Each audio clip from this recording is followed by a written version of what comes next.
¿Cómo están mis amados hermanos? Bendecidos en el nombre de Jesús. Amén. Gracias damos al Señor por este tiempo en que podemos estar juntos para poder reflexionar en la palabra del Señor. Continuando con el capítulo 3 de Primera de Corintios, hoy lo terminamos. Vamos a orar para dar gracias al Señor, nuestro Dios eterno, todopoderoso, por cómo nos va a revelar sus verdades en esta noche. Gracias, Señor, te damos en el nombre de Jesús, Padre eterno. Nos acercamos a ti. Gracias, Dios, bendito Rey Jehová, Dios de los ejércitos, porque usted es Dios, usted es el Señor, todopoderoso, el que abrió el mar rojo, Señor, el que detuvo el agua del río Jordán, Señor, el que hizo caer muros, Señor, el que mandó un ángel, Señor, que derribó a cientos de miles, Señor. Usted es el Dios que hizo el cielo y la tierra con el poder de su palabra. Usted es Dios eterno. Gracias por permitirnos acercarnos a usted, omnipotente, todopoderoso. No por nuestros méritos, Señor, porque nosotros no tenemos mérito alguno, Señor, sino por la gracia de nuestro Señor Jesucristo. Gracias, Jesús. Gracias, Rey del cielo. Gracias por permitirnos acercarnos, mi Jesús, por tu sacrificio. Gracias. Sigue transformando nuestras vidas, Señor, hasta comprender, Señor, la magnitud de lo que usted ha hecho en nosotros. Para no solamente ser agradecidos con nuestros labios, sino tener una vida de gratitud que lo honra y lo glorifique. Gracias, Espíritu Santo, porque usted hace esta obra en nosotros. Usted nos santifica, soberano Rey. Gracias, Espíritu Santo. Gracias, Señor. Espíritu de Dios, abra nuestro entendimiento. Tu palabra dice que usted lo escudriña todo, Señor, aún la mente de Dios, y que usted ha puesto en nosotros la mente de Cristo, Señor. Ayúdenos a entender con el temor, Señor suyo, Dios del cielo, su palabra, para comprenderla, para obedecerla, poniéndola por obra, Señor. Gracias por mis hermanos y hermanas y aún por los que no te conocen, Señor. Ayúdales, Señor. Abre sus corazones, Señor. Toca, Padre Santo, a todos aquellos que disponen su oído para oír, Señor, porque la fe viene por el oír tu palabra, así lo has dicho, Señor. Gracias, a ti te honramos, Señor, en el nombre de Cristo Jesús. Amén. Muy bien, mis hermanos, hoy día estamos continuando el capítulo 3 y vamos a terminar este capítulo 3 y vamos a hablar pues sobre el templo santo. Así va terminando este capítulo 3 y vamos a ir recordando los versículos anteriores. Recordamos que Pablo le está llamando la atención a la iglesia de Corinto por las divisiones que está haciendo, en las que ellos han elegido para ellos quién es su favorito, o Pablo, o Pedro, o Apolos, o Cristo, dicen algunos, ¿no? Entonces, Pablo luego de esto termina diciendo, nosotros somos colaboradores de Dios y ustedes dicen labranza de Dios, porque nos ha comparado con plantas, con semillas, y Jesucristo también lo hizo en la parábola del buen sembrador. Nos compara con una tierra donde es sembrada la palabra, la semilla de Dios, y esta tiene que crecer, ¿no? Y aquellos que servimos en la iglesia, somos pues estos colaboradores de Dios, pero estos colaboradores no solamente son aquellos que como yo estoy enseñando, sino todos somos llamados a ser colaboradores, solamente que algunos todavía no están ejerciendo ese llamado en obediencia. Por eso, mis amados hermanos, es importante que entendamos que todos somos llamados a ser siervos de Dios para poder, en primer lugar, ayudar a la iglesia a crecer conforme el Señor ha establecido. Pero también nos hace otra comparación, nos dice que somos un edificio de Dios, ¿no? Entonces, en este edificio de Dios nos va a indicar que nosotros hemos recibido la tarea de colaborar con el Señor en la construcción de este edificio. Es otra figura, nos representa como una planta que va creciendo, pero también nos representa a la iglesia y a cada individuo como un edificio que está en construcción a la iglesia de Cristo, ¿no? Entonces nos dice que en la tarea de poder ser colaboradores en este crecimiento, haber sido elegido como parte de este edificio de Dios, es por gracia. no hay mérito alguno en nosotros para decir, bueno, yo como tengo tal estudio o hablo tantas lenguas, el Señor me ha llamado. No es así. Todos hemos sido llamados para al servicio y el Señor nos ha puesto allí. La Biblia dice que aun lo débil, aquello que es despreciado por el mundo, que puede ser vil ante los ojos de la gente, pero cuando Dios lo rescata, lo levanta y lo pone donde tiene que ponerlo, ¿no? Entonces, y tenemos que entender, mis hermanos, que primero que todo somos llamados a ser colaboradores para hacer alguna parte del trabajo que hay en esta iglesia, ya sea sembrando o si toca ir construyendo como si fuese un edificio.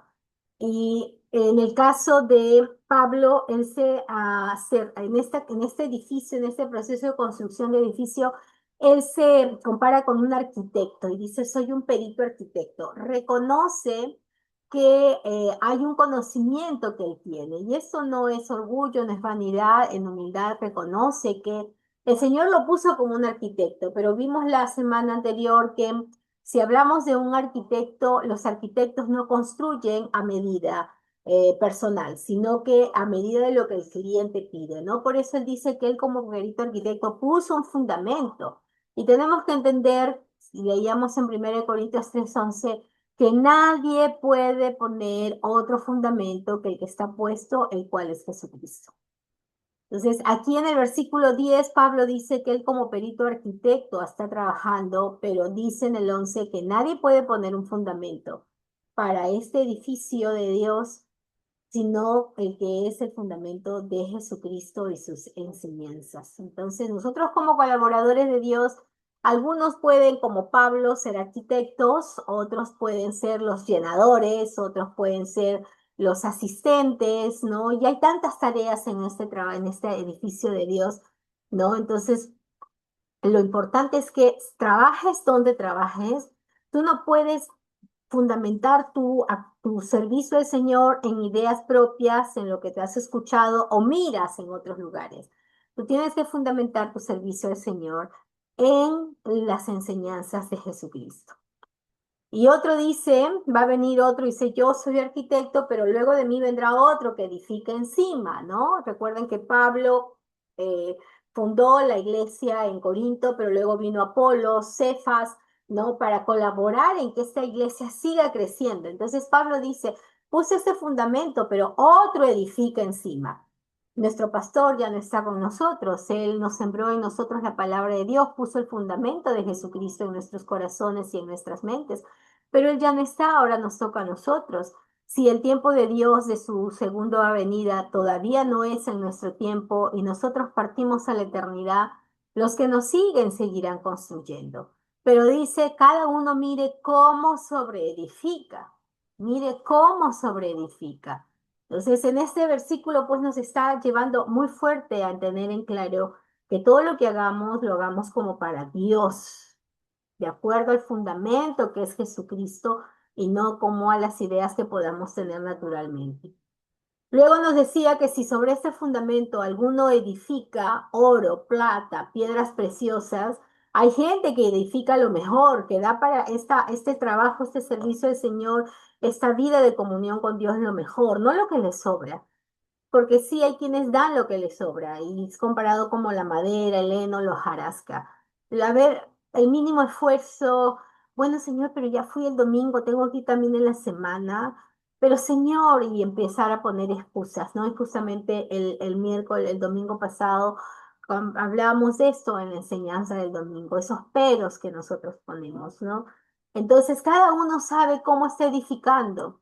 Y no se trata de edificar, de ponerlo mejor para ser halagado, porque si tú sirves al Señor para recibir reconocimiento, ese trabajo es madera, es seno, es hojarasca, ¿no? El servir al Señor es tener una comunión con Él y tener claro el por qué lo hacemos y no esperar un reconocimiento, no esperar de repente que seamos nosotros exaltados porque toda la gloria siempre es para Cristo y eso tiene que ser real. Si usted se siente mal porque sirve y no le dan las gracias, entonces a veces uno está con mil cosas y no nos da el tiempo de poder decirme, hermanito, muchas gracias, que Dios lo bendiga. A veces pasa eso. pero si usted ya va a tomar eso como excusa y decir, no, nunca más, o de repente está sirviendo y se encontró con algún hermanito carnal, hemos predicado sobre esto también, que hay personas en la iglesia que son carnales y lo trató mal, lo miró mal y usted dice, bueno, ya no voy. Entonces usted también no está fundamentando en oro, plata, piedras preciosas que es Jesucristo, sino en madero, en heno, hojarasca. Tanto que dice la construcción, la obra que estás realizando, el día la declarará. Cuando haya luz, cuando se observe bien lo que usted está haciendo, sabremos realmente si su construcción es fuerte o su construcción es muy débil. También nos dice que el fuego, por el fuego será revelada. Ante el fuego se va a notar como si hay un incendio, cuál de estos espacios se consumirá rápidamente. ¿Cuál de estas dos construcciones se consumirá rápidamente? Entonces, así es cuando estamos primero ante el fuego de la prueba, de las dificultades. Entonces, ahí vamos a mirar, usted mismo se va a dar cuenta si su servicio, su comunión con Dios y el servicio que tiene al Señor es fuerte sobre la roca, fundamentado en Jesucristo, en su palabra, en sus promesas, en sus mandatos o en sus propios deseos, en su propia satisfacción, en sus propias ideas. Entonces, ¿cómo usted reacciona ante el fuego de la prueba? Pero también hemos visto que ese fuego también se refiere al tiempo en que se habla sobre el tribunal de Cristo, ¿no? Por ejemplo, en Segunda de Corintios capítulo 5 versículo 10 nos dice, porque es necesario que todos nosotros comparezcamos ante el tribunal de Cristo para que cada uno reciba según lo que haya hecho mientras estaba en el cuerpo, sea bueno o sea malo, ¿no? Entonces, aquí el tribunal de Cristo es el tiempo en el que nos presentaremos delante de Él y los libros de las obras serán abiertas, ¿no? Para que recuerden nosotros que hay un libro de la vida, que para ser inscritos en el libro de la vida usted no obra, usted cree nada más. Y a todo aquel que en Él cree es perdonado. Si crees, si eres bautizado, serás salvo. Entra tu nombre al libro de la vida al creer en Jesucristo, ¿no? Pero una vez que estás aquí en Jesucristo, también todo aquello que tú haces delante del Señor, como eres colaborador en su iglesia, ya seas regando estas plantitas o participando en la otra figura de la construcción del templo, sirviendo al Señor en su iglesia, en cualquiera de las áreas que se necesite. Eso el Señor las está escribiendo en un libro, el libro de las obras. Y en el tribunal de Cristo estas, este libro será abierto. En este tribunal de Cristo, los creyentes darán cuenta de sí mismos a Cristo, de cómo ha sido el trabajo. Qué hermoso será, de todas maneras, el recibir, como dice el versículo 14, si permaneciere la obra de alguno que sobreedificó, se recibirá recompensa. Qué hermoso, de todas maneras, ya llegar al cielo es la máxima recompensa. Estar a los pies de Cristo y poder observarlo y poder mirarlo, no como ahora con los ojos de la fe, sino con los ojos espirituales, va a ser el mayor regalo del mundo. Pero también la obra que hemos dado a nuestro Señor ha de recibir corona. Hay distintos tipos de coronas que nos promete la Biblia. No son coronas literales, físicas. Bueno, quizás el Señor quiera, pero la Biblia habla de la corona del gozo, de la justicia, de la gloria, de lo incorruptible, de la vida. Son recompensas que el Señor dará. Pero lamentablemente eh, dentro de la iglesia también dice el versículo 15 que si la obra de alguno se quemare, hijos, recuerden que el tribunal de Cristo no es para todos, el tribunal de Cristo es para las recompensas de aquellos que creen en Jesucristo, porque luego habrá otro tribunal del gran trono blanco donde dirá a los de la izquierda arrojadlos al lago del fuego eterno, al infierno, y a los de la derecha vengan a mí, a mi reposo, o a vivir eternamente conmigo. Ese es otro juicio para la humanidad. Aquí está hablando de aquellos que hemos creído en Jesucristo. Dice, si la obra de alguno se quemare, si ese trabajo que tú realizas o que no realizas para el Señor, De repente tú no haces nada para el Señor, se abren las hojas y ¿qué va a aparecer allí, no? Lastimosamente hay hijos de Dios que están acostumbrados a solamente asistir un fin de semana y allí es suficiente, ¿no? Tienes que entender que el Señor pide tu vida. No te pide un par de horas a la semana, sino que Él pide tu vida. Él desde que te levantas hasta que te acuestas. Y no es una carga. Lo que es una carga es que para seguir a Cristo y vivir para Él hay que negarse a uno mismo, hay que cargar la cruz de tus deseos, de tus pasiones, de tus carnalidades para seguir a Cristo. Pero hay quienes no se dejan llevar por esto, y Pablo decía, pues dentro de la iglesia también hay carnales, ¿no?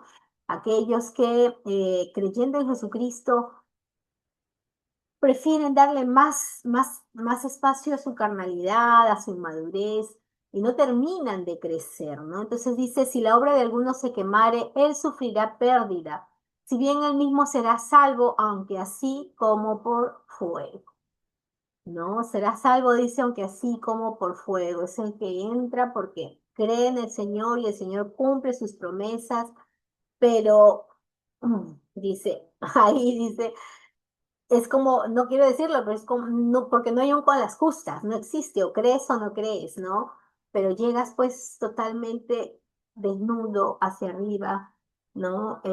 Sin ese gozo de haberle servido al Señor aquí, enfrentado tus luchas, tus batallas, cargado tu cruz aquí, y entrar en ese descanso, en ese gozo del Señor y disfrutar de su presencia y decir, Señor, ya se acabó y que el Señor te diga, bien, buen siervo y fiel, en poco fuiste fiel, sobre mucho te voy a poner. Ese es un gozo, una alegría, el saber cómo el Señor te recibe, ¿no?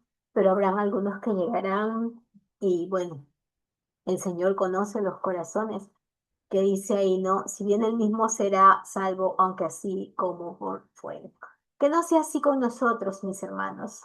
Que no tengamos esa experiencia como cuando éramos estudiantes, los que son de mis épocas, pasaste sí con las justas, ¿no? Y eso te lleva a la mediocridad, ¿no? Ser mediocre, el hacer las cosas hasta donde se pueda y si ya no puedo más, ya no lo hago. No es así, ¿no? El Señor siempre nos habla de la diligencia, nos dice ora sin cesar para que evites caer en la tentación. Entonces, eso es lo que el Señor nos llama, mis hermanos, hermanos. Y luego nos va a decir en el versículo 16, estamos hablando de este templo, este edificio de Dios, el cual estamos nosotros siendo colaboradores del Señor en la construcción. Dice, ¿no sabéis que sois templo de Dios? Entonces esto lo va a decir bien claro a la iglesia de Corinto porque esta iglesia no estaba entendiendo quién es el que está en medio de ellos. Eh, en Hechos capítulo 7 48 50 dice, si bien el Altísimo no habita en templos, miren, en 1 Corintios 3 16 dice, ¿no sabéis que sois templo de Dios? Pero en Hechos, Lucas, inspirado por el Espíritu del Señor, dice, el Altísimo no habita en templos hechos de manos, como dice el profeta. El cielo es mi trono y la tierra el estrado de mis pies. ¿Qué casa me edificaréis? Dice el Señor. ¿O cuál es el lugar de mi reposo? ¿No hizo mi mano todas estas cosas? O sea, a veces cuando hablamos del templo, algunos lo confunden con la estructura física, pero cuando está hablando aquí es la estructura espiritual. La iglesia es el templo de Dios. En ella habita el Señor. Y porque Dios habita donde Él quiere. Él habita donde Él decide. En este pasaje, Lucas está hablando del templo de Salomón y ciertamente Dios le permitió a Salomón levantarle un templo físico, pero fue porque Él quiso. Miren lo que dice Segunda de Crónicas 7:16. Porque ahora, dice el Señor, he elegido y santificado esta casa, la que le levantó Salomón. Los planos los diseñó David, pero Dios le dijo a David, tú no me vas a levantar casa porque tu mano está llena de sangre. Pero sí permitió que Salomón levantara la casa. Le dice, porque ahora he elegido y he santificado esta casa para que esté en ella mi nombre para siempre, y mis ojos y mi corazón estarán allí para siempre. Entonces aquí el Señor ya nos lo dijo Lucas en Hechos, que Él no habita en un lugar hecho con manos de hombre porque todo le pertenece a Él. ¿Qué le vamos a dar si todo le pertenece a Él? Y nosotros no lo vamos a limitar a un espacio. Por eso en nuestros templos físicos no hay imágenes ni nada de esas cosas, porque Dios no es una imagen, no lo podemos meter en cuatro paredes, menos en una imagen, en una estatua. Ahí no está Dios. ¿No? Él habita donde él quiere y se mueve por todos lados. Entonces, si bien es cierto, en algún momento permite la edificación de espacios como el templo, el primer templo de Jerusalén, pero esto es porque Él así lo decide, esto es porque Él así lo quiere, ¿no? Entonces, ahora nos está diciendo a nosotros que somos nosotros ese templo. La iglesia del Señor más adelante va a decir que nuestro cuerpo, en este momento está hablando de la iglesia, el edificio espiritual, todos aquellos que en él hemos creído. Dice, son ustedes templo de Dios y el Espíritu de Dios mora en vosotros, iglesia. Entonces, eso es lo que no está entendiendo la iglesia de Corinto. Nosotros comenzamos este estudio diciendo que Corinto es una iglesia que recibió todos los dones. Y la iglesia no está entendiendo eso, que ustedes son el templo de Dios. Ustedes han sido elegidos por mí. Yo elegí estar allí. ¿Y quién es el que está morando? ¿Qué persona de Dios es la que mora en este templo? El Espíritu de Dios. Recuerden que nosotros creemos en un Dios trino, el Padre, conocido como Jehová, Dios de los ejércitos, el Hijo, Jesucristo, nuestro Salvador y Redentor, y el Espíritu Santo, nuestro guía y fiel compañero, que habita en nosotros, habita en la iglesia. Entonces, Pablo le dice, acuérdate, iglesia, que ustedes son templo de Dios y en ustedes vive, amora, habita el Espíritu de Dios. Entonces, ¿por qué están haciendo este tipo de cosas? ¿Por qué están cayendo en todo este tipo de desobediencias? Vamos a avanzar. Luego nos dice, si alguno destruyere el templo de Dios, entonces aquí es una clara advertencia, mis amados hermanos. En este caso, se han infiltrado en la iglesia lobos vestidos de corderos, los llamados falsos profetas, falsos maestros, que ingresan a la iglesia con filosofías, con sutilezas, y eso es algo que también como iglesia tenemos que ir y nosotros discerniendo, ¿no? Ahora tenemos muchas redes, tiene usted el celular, el televisor, ingresa a la internet y escucha a predicadores de todo el mundo, de todas las denominaciones y hasta muchos que se dicen ser cristianos, pero ni creen en Cristo, ¿no? Entonces, uno tiene que discernir. Y hay de ellos, dice, si alguno destruyera el templo de Dios. Entonces tenemos que nosotros tener cuidado en nuestra iglesia, a quienes permitimos también levantarse a enseñar, a edificar.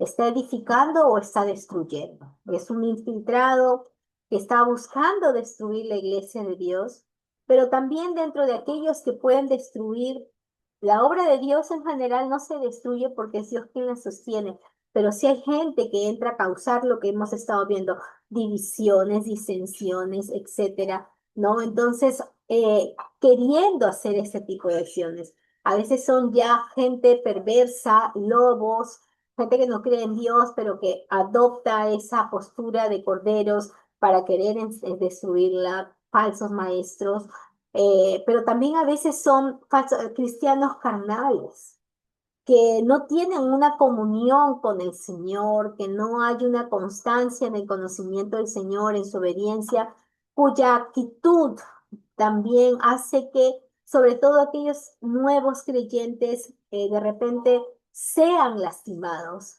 Algunos hasta se alejan de los caminos del Señor por observar estas malas conductas. Porque uno dice, voy a la iglesia y yo espero que en la iglesia haya esto y de repente observamos que hay personas que se dicen ser cristianos cuya conducta es realmente muy lastimosa.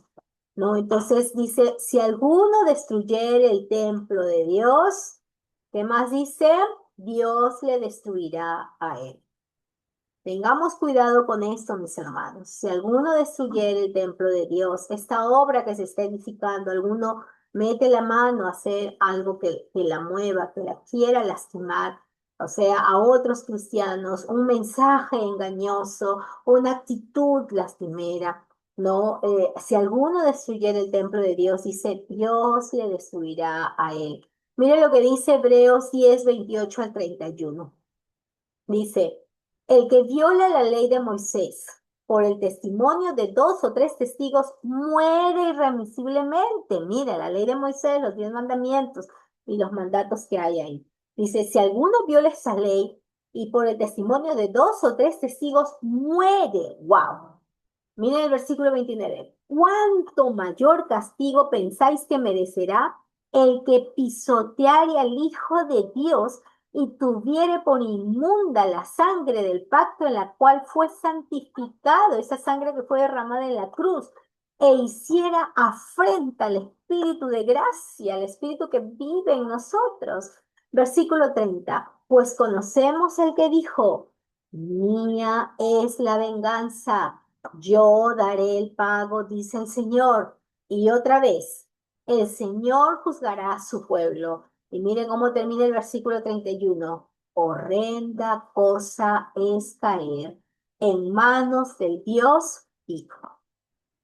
Mire usted, si alguno destruyera el templo de Dios, Dios le destruirá a él. Horrenda cosa es caer en manos de un Dios vivo. De Dios no nos podemos burlar, mis hermanos. De Dios no nos podemos burlar. Hay cuántos testimonios de gente que ha entrado a la iglesia con el fin de hacer daño, burlarse. Pero el Señor nos dice, mi es la venganza, iglesia, tú no te preocupes, yo daré el pago. Horrenda cosa es caer en manos de un Dios vivo. Luego nos termina diciendo, porque el templo de Dios, el cual somos nosotros, sois vosotros, santo es. Y cuando nosotros hablamos de lo que es santo, sabemos que santo es iglesia, está separada o dedicada a Dios. Tu vida tiene un propósito.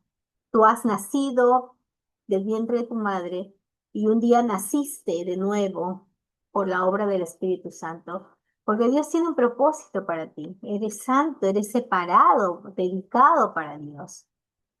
Y por lo tanto, debes vivir alejado del impuro. Santo también es alejado de aquello que no es agradable al Señor. Y esto es lo que Pablo le está recordando a la iglesia de Corinto.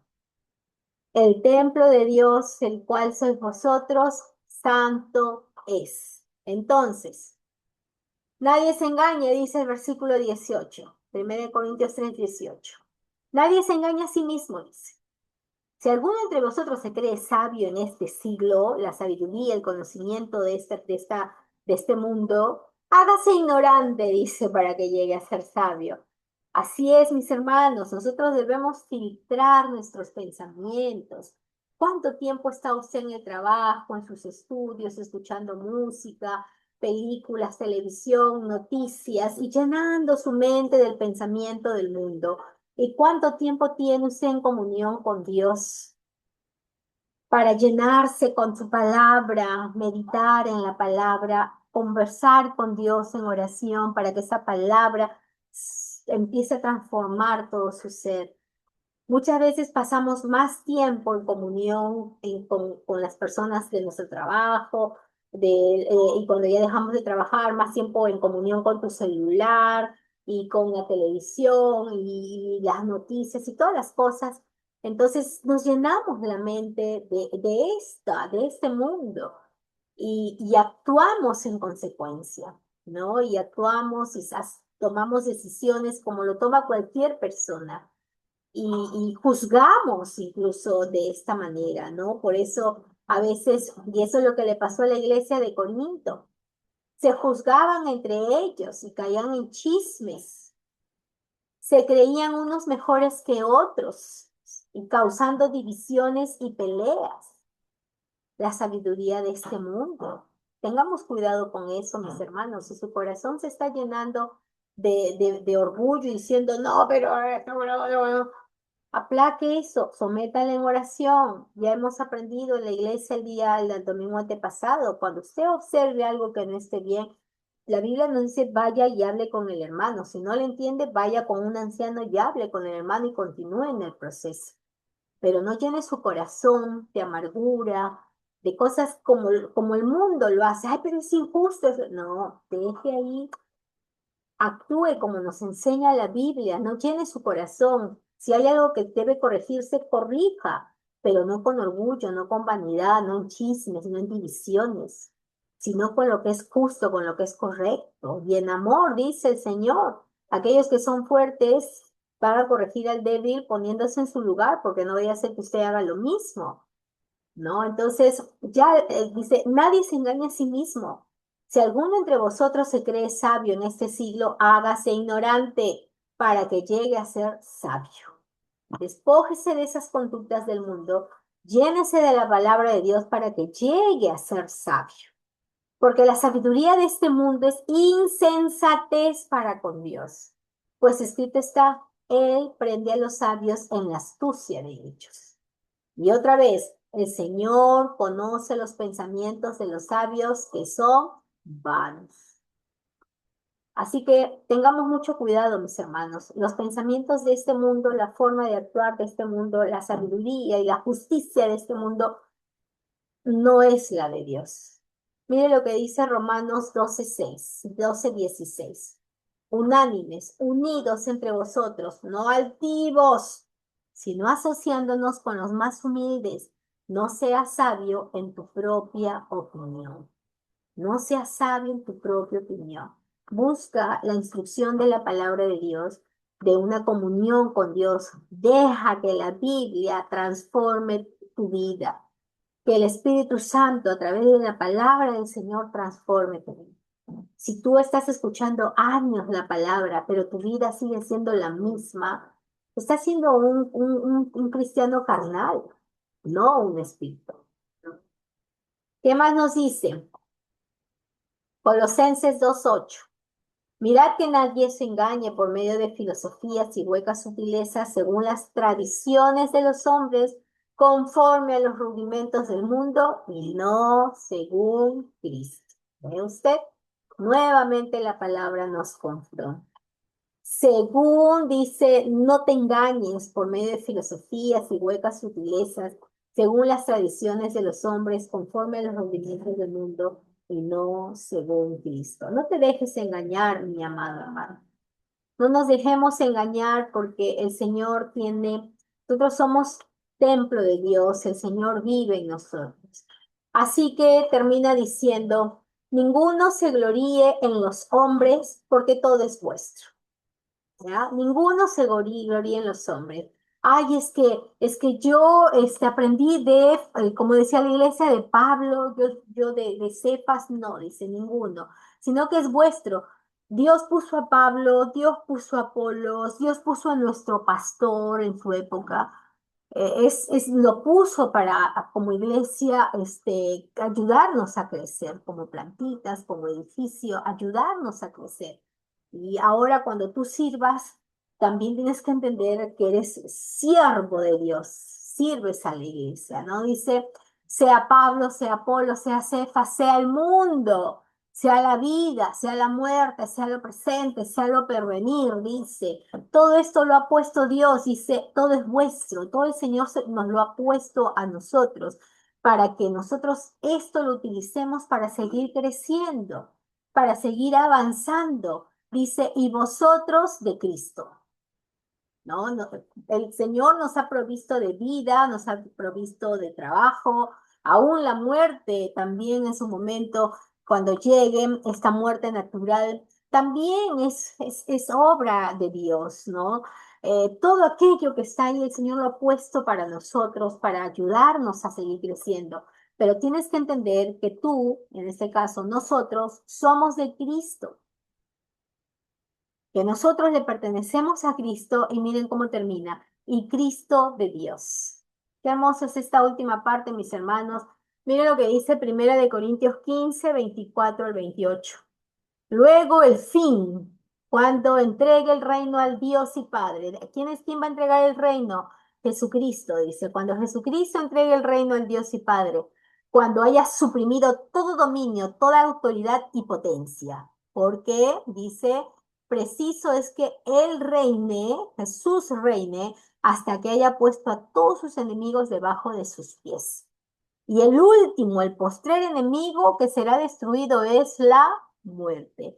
Recuerden que ya Jesús venció a la muerte en la cruz y al resucitar venció a la muerte, pero la muerte todavía está cumpliendo funciones. Pero nadie muere por voluntad humana o porque a Satanás se le antojó. No es así. El poder sobre la muerte la tiene Jesucristo. El que parte a la eternidad es porque el Señor dijo, ya, hasta aquí llegaste. Pero va a llegar un día en que esa muerte va a desaparecer, mis hermanos, y viviremos eternamente.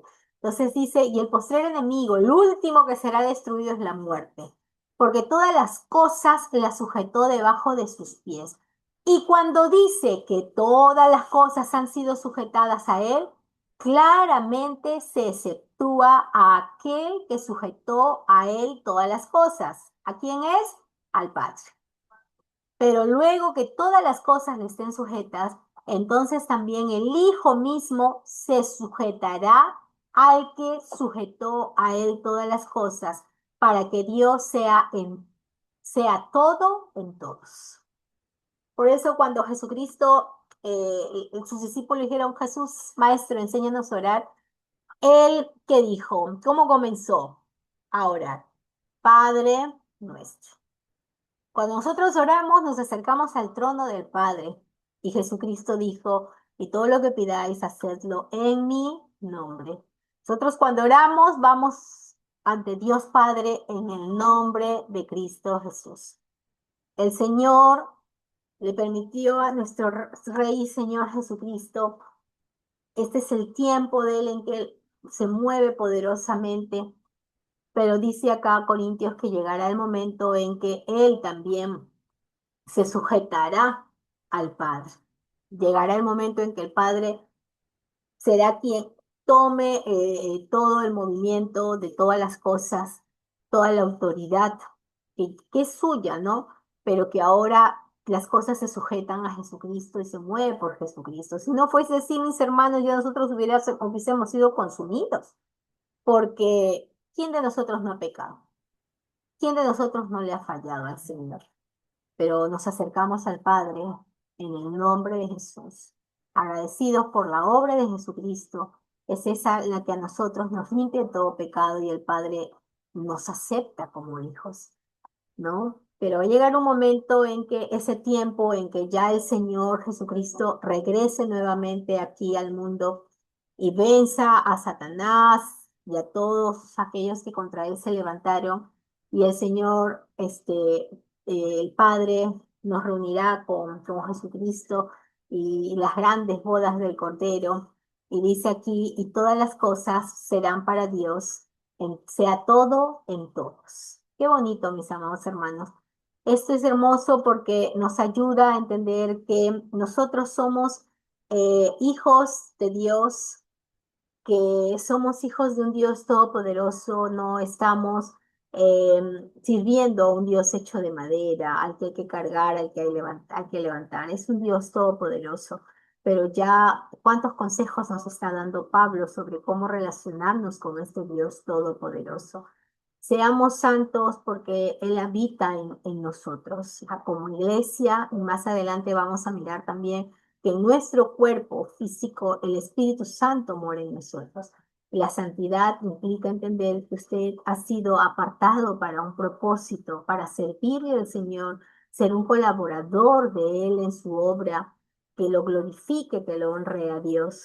Y por lo tanto debe apartarse de aquello que es impuro, que lo va a contaminar en su mente, en sus sentimientos, para que realmente usted pueda siempre mirar las cosas con claridad y no en confusión.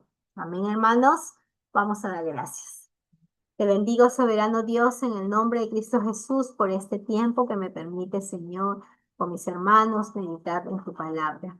Oro, Padre eterno, porque siempre sea usted ayudándonos a tener claridad en nuestras vidas. Que su palabra ilumine nuestro entendimiento, soberano Rey. Que tu palabra, soberano Dios, nos guíe, nos limpie, Señor, nos muestre cuando estamos, Señor, obrando mal, cuando nuestro camino está, Señor, equivocado, cuando nuestros pensamientos se están alejando de ti, cuando las emociones que nos están dominando, Señor.